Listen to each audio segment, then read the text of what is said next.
Hi everyone, Michael here. I wanted to go over this really great exercise with you to give you a little tutorial. It's unfortunately not very intuitive, but it is super powerful, and I'm excited to share this with you. And what we're going to do is we're going to identify your ideal client by developing and identifying what your super problems are. You should have two different worksheets in your downloads that's going to help you identify what your super problems are to help you identify your ideal client. Now, traditionally, with identifying your ideal client, the people and coaches and experts have been relying on the avatar model for identifying your ideal client. And that pretty much is, if you could create an avatar or a generic person that fits the demographics of your ideal client, what would they look like? What would they do? How old would they be? How much do they make? What do they like to listen to? What do they do for fun? So you're really getting into the nitty-gritty of identifying what a snapshot of your ideal client looks like. So it might be something to the effect of, my ideal client is a woman aged 18 to 35 who is single or recently divorced. She is a professional, young professional, making $50,000 annually or more. She has 1 to 3 kids.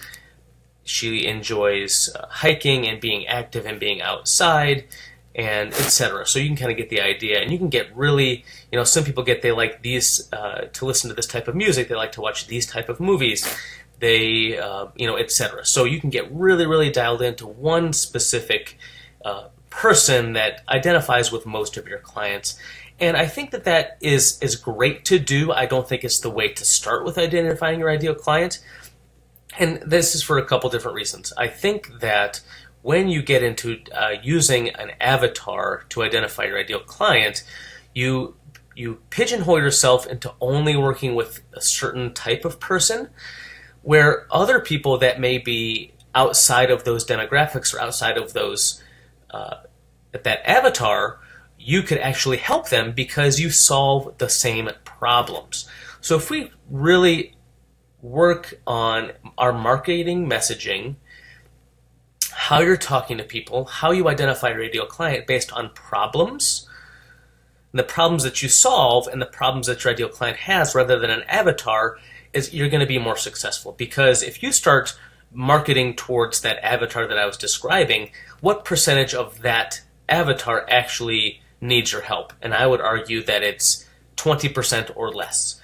But if you start in your marketing messaging really identifying with how you solve those problems and talking to those problems, the people that you help are almost 100%, because you're only talking about the problems that they have and how you solve them, not based on demographics. Secondly, what happens if somebody that is outside of your demographics comes to you and says, "Hey, can you help me?" And say it's a man that's 40, that's married, but he realizes that he's not investing like he should, and he has a lot of debt, but he is into heavy metal, and his wife is a stay-at-home mom. So very much so outside of your avatar, but the problems that he has is something that you absolutely can help him with. Do you turn that person away? I would argue that you don't, because you can solve their problems. It's just that you're not identifying with their demographics and avatar. So let's kind of shift the paradigm of how we talk about our marketing message and who we can help and how we can help them, into thinking about the problems first, and then demographics and avatars will fill themselves in automatically. And what you can really do, and this is a little bit higher level, but you start with your marketing messaging on your website, on your Facebook, on your flyers, and all the collateral that you create, and also the way that you talk to your referral partners, only talking about the super problems. And then you can go into actually look into your Google Analytics, and they will actually give you the demographics breakdown of who is actually interested in your marketing messaging on your website. So after 6 months of only talking about super problems on your website, you'll see that, oh yes, my ideal clients that are on my website are women that are between this age range. They make this much money, and here are their interests, and you can back end in your avatar based on your super problem. So it's a pretty interesting way to do things. So two different worksheets. The first worksheet that we're going to do is the mind mapping one, and obviously this is not the same worksheet that you have, but it works for the sake of demonstration. So I only have 6 blanks here. On your worksheet you will have 10. You by all means do not have to fill in all 10. I think that it will be more beneficial to do more. And really this is not only helping us identify the problems that you solve and the problems that your ideal clients have, but it also really helps eliminate things that you might think would be beneficial, or eliminate things that are very obviously not beneficial to begin with, and not problems that your clients want you to solve. So let's, for example, if you start on your worksheet on the top left blank spot there, and you think about this in terms of workshops that you offer, or you could offer to your ideal client. What kind of workshops are they looking for? This is just a very simple way to think about this. You can also just think about the problems that they have. If you've worked with clients before, what are the major underlying problems that they all have? And let's use those. If you haven't really worked with people, think about what your specialty is, what your philosophy is, what you think you're really good at teaching and training people on and coaching people on. What would you want to help them solve based on that? So you can think about this a lot of different ways. There's no right or wrong answer, because the worksheet itself and actually doing the super problem exercise will help eliminate what isn't going to work for you and highlight and maybe confirm what you already know. So let's think about this. When I think about the problems or workshops that we have, the biggest thing that I think that we see clients have, the problem that they have, the workshop that I think would be most beneficial to train them would be that they don't know how to budget. So that they have never learned how to budget. They maybe have tried to budget in the past using a traditional kind of income over expenses with money left over, and it just has never worked for them, etc.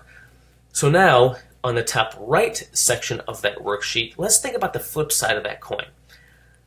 What's the flip side of somebody that's a problem that's opposite, or the flip side of the coin of somebody that doesn't know how to budget? And I think that would be that they actually budget kind of well, but they have no long-term plan, they aren't investing, or they medium term, they don't have any emergency savings. So they actually budget well, but they don't have middle to long-term planning in place.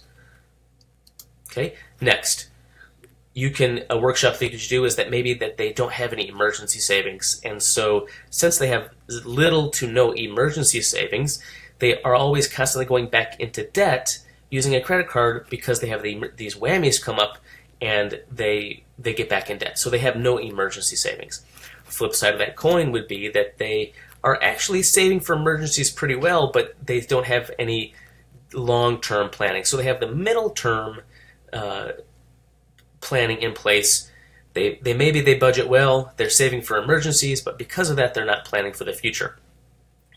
This is something that I saw one of my friends, who was actually one of Kelsey's very, very first clients a long time ago. When she first started, more than 10 years ago, we worked together in a physical therapy clinic, and I just saw him within the past year. And he says, Mike, I think I want to come back to Kelsey to get some more coaching, because he and his wife, they budget well. They continue to use the budget that Kelsey created for them so long ago. They have together 3 years of income saved for emergencies, which is great, but also kind of bonkers, because they haven't been investing anything. And so I'm not going to explain to you, because you all know what the problem with that is that they've been missing out on so much interest and all the benefits of investing while living in this space of fear and fear that they're not going to have enough for emergencies. So that can be a big problem. Now, will that be determined to be a problem that you will be speaking with your clients about? Maybe or maybe not. We're going to use the next worksheet for that. So finally, and this is probably a big one for a lot of people, is that they have a goal. They want to learn how to pay off their debt. And a workshop that you could train them in is, here is the best way to get out of debt, here's a strategy and how to walk through, or here are 4 or 5 or 3 different debt payoff strategies. Let's figure out which one works best for you, for your personality, for your life situation, for what their MO is, and what their kind of debts are. Flip side of that coin is maybe they have 0 debt. They've paid it all off, but they're not saving or investing, or other middle to long-term planning, okay? So there's 6. I've given you 10 to fill in. Go ahead and do that, and when you pause this right now. When you have those done, let's move on to the next section. So once you have mind mapped with using the flip side of the coin technique of mind mapping, and there obviously are a lot of different ways to mind map, but this is just one that I think works really well for this, because we want to confirm and eliminate the problems that you're solving. So now we come to here. Now, if you look it up here, you can see why we call it super with a 2, because there's 2 P's in the middle, and it'd be a supper problem, which I definitely don't have any problems with supper. So we want to call it a super problem with a 2 in there. So now we're going to put in all of those workshop topics that we came up with the mind mapping exercise, and now we're going to rank them based on these different problems and give them a score. So if we think about what's specific to think about your ideal client, specific to them, but also specific to you and what you can teach people. And we rank them, and since I have 6, the most specific will get a 6, and the least specific will get a 1. And everything in between is going to get a 5, 4, 3, and a 2. Okay, so my ideal client, specific to them, would look maybe something like this. So the most specific would be they don't know how to budget. The least specific would be they don't have any debt, but they're not saving or investing either. That's just not specific to who I can help, I feel like. Okay, moving on to urgent. And urgent means what is something that they want to get taken care of right away. Here is, either way, persistent or pervasive. It doesn't matter the order. Just think of persistent is that it keeps coming back into their life, and pervasive means that it's widespread throughout all of your ideal clients. So all of your clients have this problem, and that's what pervasive means. So persistent means it keeps coming back in their life. I think the most persistent would be this idea of debt, because they just can't keep getting out of this cycle of debt. Next would be they're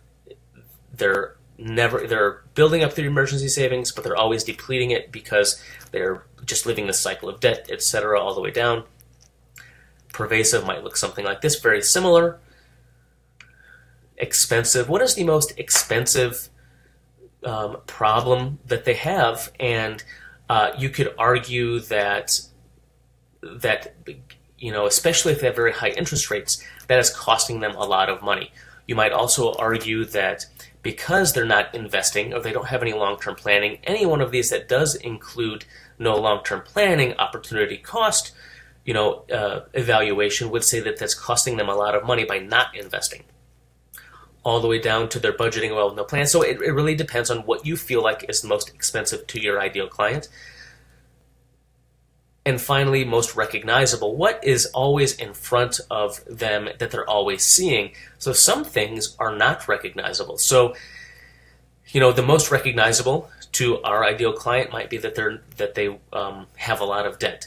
The least recognizable would be that maybe they budget well, but they don't have a plan. So what is the most recognizable to them? And this is going to vary from person to person and coach to coach and client to client. So now what you do is you're going to total up all of these from left to right into that column, and it's going to look something like this. And now we can see, oh man, we have some 3 big ones that really stand out right there, that these are the problems that our clients really want us to solve. So strategies with paying off debt. They have a lot of debt. They want you to solve that for them. Next would be no emergency savings, and finally the next highest one would be they don't know how to budget. They need a budgeting system. They want a plan in place. So you can take this and really use that in your marketing messaging on your website. when you're talking to referral partners, say, the clients that I see, they're in a lot of debt and they want to get out. They don't really have any emergency savings, and they just want to plan. They want to learn how to budget better, and they want help with that. Rather than saying, I help women that are 18 to 40, whatever this avatar that I talked about, that doesn't make sense to a lot of people, because they're going to be sending you that demographic, but may not have the problems that you can solve. So that's really how it works. Now, obviously, you'd be ranking them from how many problems that you have come up with, how many workshops, quote unquote, you've come up with. So it would be, if you come up with 10 different ones, you've come up from 10 to 1, etc. If we look at this, the very no debt, not saving, investing that has a score of 13 and 12, obviously those aren't really what our ideal clients want help with. So we're not going to be talking about those. Maybe that was very obvious to you, maybe it wasn't, but at least it eliminates it from your vocabulary to don't even worry about talking about it. So that is the super problem exercise, from mind mapping to execution to finding the top 3 or so problems that you help your client solve and that they want help solving. This is something that is always changing.